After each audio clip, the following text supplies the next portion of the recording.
સુધારો કર્યો. આજે આ વિશ્વની અંદર મોટામાં મોટું જો કદાચ કોઈ પદ હોય તો એ સંતનું છે. એટલે નરસિંહ મહેતાએ કહ્યું છે કે ઊંચી મેળી તો મારા, બીજા કોઈની મેળી કહી હોય તો કહો. ફક્ત આ વિશ્વની અંદર જો મોટામાં મોટું જો કદાચ કોઈ સ્થાન હોય તો એ ફક્ત સંત છે. અને જે સંતે કર્યું છે ને સાહેબ, આ વિશ્વની અંદર બીજા કોઈએ કર્યું નથી. એક બે પ્રમાણો ખાસ સમજવા માટે મૂકું છું. જ્યારે આમ નારદજી પોતે ફરતા ફરતા નીકળ્યા છે, થોડી વાર ઈશ્વરભાઈ બેસી જજો, ઈશ્વર થોડી વાર, જ્યારે નારદજી નીકળ્યા છે ને ત્યારે વાલીનો લૂંટારો આમ ખડક લઈને તૈયાર થઈ ગયા છે. સાહેબ કેવી વાત કરી કે આજે મારે તમને લૂંટવા છે. અને આવા શબ્દો સાંભળ્યા ને એટલે નારદજીને એટલું બધું હસવું આવી ગયું, ખડખડાટ હસ્યા. વાલિયા લૂંટારાએ કહ્યું, હું જયારે ત્રાડ પાડું ત્યારે લોકો ધ્રુજી જાય છે, અને તમે આટલા બધા હસો છો, એનું કારણ શું છે? ત્યારે નારદજીએ કહ્યું કે મારે તો ક્યારનું લૂંટાવું તું, પણ લૂંટવા વાળો મને આજે મળ્યો છે. મારે તો ક્યારનું લૂંટાવું તું. અને એક જ શબ્દની વાત કરી, સાહેબ આ ખરાબ કર્મો કરીને તમારા ઘર પરિવારને તમે જમાડો છો, ખવડાવો છો, તો તમારા કર્મોમાં એ ભાગીદાર ખરા? હા તો કે હોય જ ને, હું ખવડાવું છું. જો કે તમે પૂછ્યા હો કે તમે જતા રહો તો સાહેબ એને તારવા માટે સંત ઝાડે પણ બંધાઈ જાય. ઝાડે બોધીને ગયા, કુટુંબ વાળાને ભેગા કરીને કહ્યું કે આજે હું આ બધું લાઈન તમને જે જમાડું છું તો મારા કર્મમાં તમે ભાગીદાર ખરા? આખા કુટુંબે કહ્યું કે અમે જો આવું કહીએ છીએ કે આવું કરીને ખવડાવો. સાહેબ બધા છૂટી પડ્યા, તમારા કોઈ પણ કર્મમાં અમે ભાગીદાર નહીં. જ્યારે આ શબ્દો સાંભળ્યા ને વાલીઓ લૂંટારો ધ્રુજી નારદજીના ચરણે પડ્યા. સાહેબ એક રામ નામના મંત્રમાં રામ રામ કહેતા કહેતા મરા થઈ ગયો. પણ આજે વાલિયા લૂંટારામાંથી વાલ્મીકી ઋષિ બની ગયા. સાહેબ એ નારદજીના તપને તાળીથી વધાવો એકવાર. આવા મહાપુરુષો, અંગુલિમલ રાક્ષસ જેવો વ્યક્તિ સાહેબ કેટલા લોકોને મારી નાખ્યા, એ રસ્તા ઉપર કોઈ જાય નહીં. બોધ જેવા સંત નીકળ્યા, આખા ગામે ના પાડી, મહારાજ અહીં જતા નહીં, તમને મારી નાખશે. મહારાજ સંતો હંમેશા નિર્ભય હોય છે. બોધ જેવા ભગવાને કહ્યું કે મરેલાને શું મારશે? અને આમ જયારે નજીક ગયા એટલે પેલા ખડક લઈને તૈયાર થઈ ગયા. બૌદ્ધ મહારાજે કહ્યું કે વધારે તમારે જે કરવું એ કરવાની છૂટ છે, ખાલી એક ઝાડની મને ડાળી તોડીને આપો. પેલો તો બળિયો હતો, આખું ડાળું તોડીને આપો. અને પછી મહારાજે કહ્યું કે આ ડાળું જેમ હતું ને એમના એમ ચોંટાડી આપો. કે મહારાજ એ તો ખબર નથી કે તારે એ કામ અમે કરીએ છીએ. બોલો કૃષ્ણ કનૈયા. તો કે મારા આ વિદ્યા શીખવી છે. તો કે એ વિદ્યા શીખવી હોય ને તો 1 મહિનો આશ્રમમાં સેવા કરવી પડે. અને 1 મહિનો જ્યાં સાહેબ તન મન ધન સાથે સેવા કરી, એનું મનનું અમન થઈ ગયું. મહિના પછી મહારાજે કહ્યું, બોલો શીખવું છે? કે શીખાઈ ગયું. બોલો સદગુરુ મહારાજની. જે કામ સરકાર નથી કરી શકી એ કામ આપણા સંતોએ કર્યું છે. સાહેબ અહીંયા જે ગુરુમુખી વર્ગ બેઠો છે એને ખાસ સમજવા જેવી વાત છે કે કદાચ આપણા જીવનમાં કોઈ સંત સદગુરુ ન મળ્યા હોત તો આપણું જીવન કેવું. એટલા માટે એવા કોઈ સંત સદગુરુનો ગુણ જીવનમાં ભૂલવા જેવો નથી. અરે એક ભજનમાં એટલા સુધી વાત કરી કે ખાલ રે પડાવું મારા શરીર તણી, એની મોજડી કરીને મારા ગુરુને પહેરાવું તો પણ એ ગુણ કોઈ દાળ વળી શકે એવો. ગુરુ મહારાજ એ પદ બહુ ન્યારું છે, કોઈ હાડ ચોબડાનો વિષય નથી. નહીતર ઘણી વાર કે છે, અમારા આશ્રમ ઉપર એક ભાઈ આવીને વાત કરેલી કે મહારાજ મેં એક જગ્યાએ બોર્ડ લીધો ને એક ગુરુ મરી ગયા, બીજી જગ્યાએ બોર્ડ લીધો એ પણ ગુરુ મરી ગયા, ત્રીજા નંબર તમારી પાસે આવ્યો છું, કીધું ભાઈ મને જીવવા દેજો. આ તો ગુરુનો પતાવાની જ વાત કરી.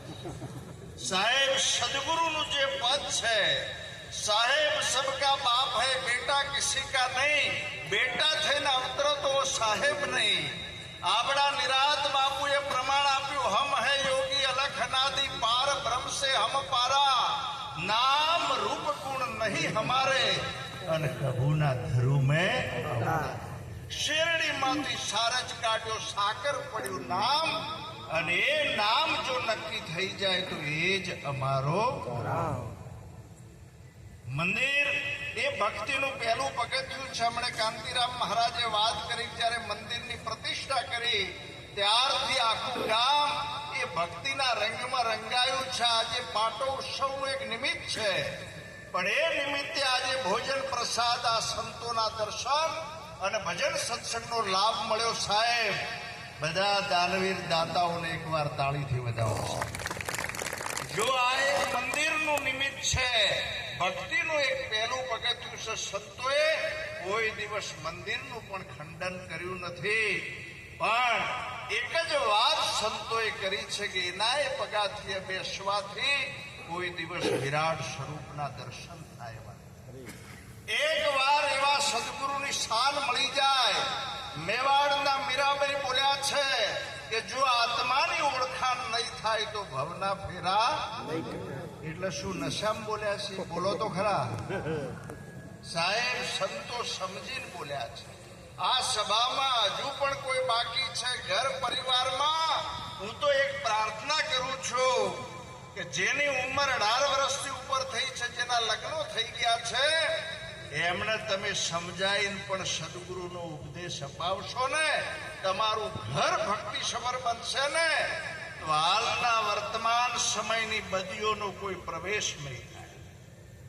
મારી એક વિનંતી છે કે એક વાર આવો. આ સદગુરુનો ઉપદેશ એવો છે, હું કોણ, આપણે ક્યાંથી આવ્યા છીએ, ક્યાં જવાનું છે. સાહેબ હાલનું યુવા ધન એ ખરાબ રસ્તા ઉપર છે. આગળ વાતનો ઈશારો થયો છે, મોબાઈલ અને નેટનો ઉપયોગ એટલો બધો દુરુપયોગ થઈ રહ્યો છે કે આજે માતા પિતા પણ દીકરા દીકરીઓથી ગભરાઈ રહ્યા છે. બોલો કૃષ્ણ કનૈયા. મારી એક વિનંતી છે કે એને સમજાઈને તમે જ્યારે ભક્તિના માર્ગ ઉપર આ નિરાત બાપુનું જ્ઞાન, એટલે લોકો આ જ્ઞાનમાં પીએચડી બન્યા છે. સાહેબ ખાલી આમ મંજીરા વગાડીને ભજન ગાવાનું આ જ્ઞાન નથી. કાયમી મેળાવડામાં મારે જવાનું થાય છે, બહુ દુઃખની બાબત. સાહેબ યુવા ધનની સંખ્યા બહુ ઓછી. એકલી જો યુવાનોની મેં સંખ્યા જોઈ તો ગોધરા લીમખેડા વિસ્તાર બાજુ જોઈ, અને એ કેમ છે એનું એક કારણ છે કે પેલો ફોન વાપરતા નથી. જય ગુરુ.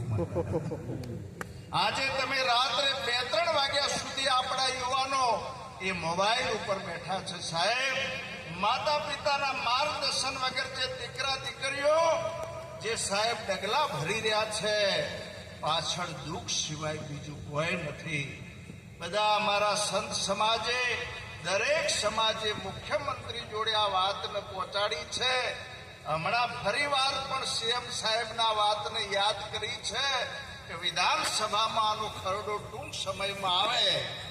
ભાગીન જે કોર્ટમાં લગ્ન કરે છે એમાં માતા પિતાની સહી લેવામાં આવે. આજે માતા પિતાના માર્ગદર્શન વગર જે ડગલા ભરે છે, એક વાર એવી ઓખ ખુલી જાય સંતોના સાનિધ્યમાં. એટલે સંતે ભજનમાં ઈશારો કર્યો છે,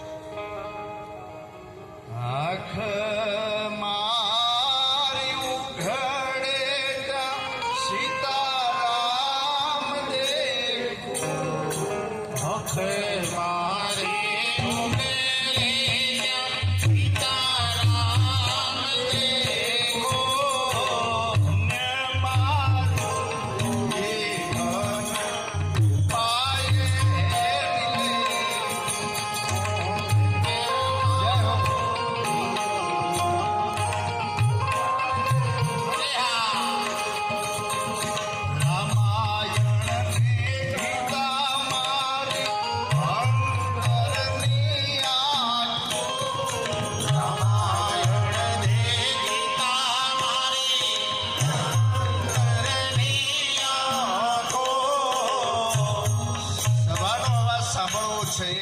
સભા બધા આપ પણ બધા બોલો, જેને જીભ આપ્યું હોય, મોઢું આપ્યું હોય, એ મહાન સંત મહાજન મૂળદાસની વાત મૂકીને મારી વાતને પૂરી કરવી છે. આગળ વિશેષ સંતો છે, બરાબર થોડો ટાઈમ ધ્યાન આપજો. બનેલી સત્ય ઘટના, કોઈ દ્રષ્ટાંત નહીં. સાહેબ, સંતની પરાકાષ્ઠા કેવી હોય છે. મહાજન મૂળદાસની અમરેલીની બહાર પોતે આશ્રમ છે. સવારના 4 વાગે એક બેન કુવામાં પડવાની તૈયારી છે. સંત એક પરોપકારી જીવ છે. બેનને આમ હાથ પકડીને બહાર લાવ્યા છે. કેમ કુવામાં પડી રહ્યા છે? બેને વાત કરી, ભૂલ થઈ ગઈ છે. પેટમાં જે બાળક છે એ બાળકનું જે નામ હું લઈ શકું એવું નથી, અને નામ ના લઉં તો પણ મૃત્યુ થાય, લઉં તો પણ મારું મોત થવાનું છે, એટલે કૂવો પૂરવા માટે આવી. મહાજન મૂળદાસે કહ્યું કે કદાચ નામ જો તું દઈ દે મારું, તો આ 2 જીવ બચી જશે. કે હા, પણ તમને લોકો જીવવા નહીં દે. બોલો કૃષ્ણ કનૈયા. કે જે થાય, જો 2 જીવ બચતા હોય તો જા તું મારું નામ દે. મહાજન મૂળદાસનું નામ જ્યારે દેવામાં આવ્યું, આખી આમ પ્રજા તમે જુઓ તો ટીકા નિંદામાં આવી ગઈ. સાહેબ, જે વાતને આપણે જાણતા નથી ને એની ટીકા નિંદા કરો તો પણ એ પાપ છે.